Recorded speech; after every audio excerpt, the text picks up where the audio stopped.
طريقة تغيير باسورد الواي فاي واخفاء شبكة الواي فاي وتغيير اسم شبكة الواي فاي. طبعا الراوتر اللي احنا بنتكلم عنه راوتر H188A، يعني الموديل بتاعه H188A، سواء بقى في شركة اورنج، فودافون، اتصالات، وي، فهو الشرح، لان الراوتر سيستمه واحد، يعني الموديل واحد وهو H188A، يبقى السيستم واحد، يبقى سواء بقى في شركة اورنج، فودافون، اتصالات، وي، فهو الشرح واحد. تمام. كل اللي بيختلف ان كل شركه بتحط السوفت وير بتاعها او اسمها على الراوتر. تمام. فهنبدا الشرح دلوقتي. انا طبعا شركه اورنج، وهنبدا نشرح دلوقتي ازاي ندخل نعمل اعدادات الواي فاي اللي احنا قلنا عليها. تمام. هتفتح المتصفح بتاعك بالشكل ده كده، وهتبدا تكتب 192.168.1.1. تمام. وهنقول انتر. هتلاقي الراوتر فتح معايا بالشكل ده كده. هنا بيقول لك ويلكم تو H188A بليز لوج ان، يعني ادخل. طبعا هنا بيطلب مني يوزر نيم وباسورد. اليوزر نيم والباسورد هتلاقيهم في ظهر الراوتر. امسك الراوتر بتاعك واقلبه في الظهر كده، هتلاقي حاجه اسمها يوزر نيم وباسورد. انا هكتب اليوزر نيم والباسورد الخاص بيا وارجع لكم تاني. بعد ما كتبت اليوزر نيم والباسورد اللي هم في ظهر الراوتر هقول لوج ان. بدأ يفتح معايا يا شباب بالشكل ده كده. هنيجي هنا عند حاجة اسمها لوكال نتورك، هنضغط على لوكال نتورك. بعد ما ضغطنا على لوكال نتورك هنختار حاجة اسمها دبليو لان، يعني هتيجي هنا تختار لوكال نتورك. بعد كده تختار حاجة اسمها دبليو لان اللي هو تاني خيار ده اهو.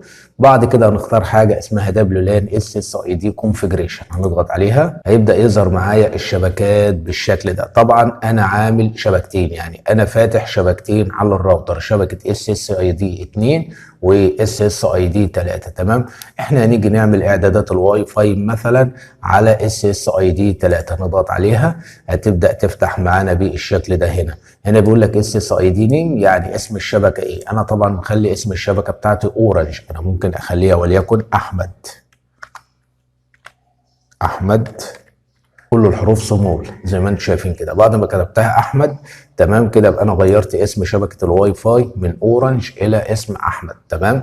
هنا بيقول لك اس اس اي دي هايد. ايه هي اس اس اي دي هايد؟ دي خاصه باخفاء الشبكه. لو انت عامل عليها اوف كده يبقى الشبكه ظاهره لاي جهاز بيلقط واي فاي. طيب لو انت عايز بقى تعمل اخفاء لشبكه الواي فاي، لو هتعمل اخفاء لشبكه الواي فاي هتيجي عند اس اس اي دي هايد وهتبدا تقول له اون. كده انا عملت اخفاء لشبكه الواي فاي. تمام. طيب بعد كده هبدا اجي اختار الحمايه، هبدا اضغط كده واجيب اخر حمايه. تمام. بعد ما جبت اخر حمايه هبدا اجي عند الباسورد هنا بتاع الواي فاي، ممكن اجي اكتبه اي حاجه. طيب انا كتبته ومش عارف انا كتبت الباسورد ايه.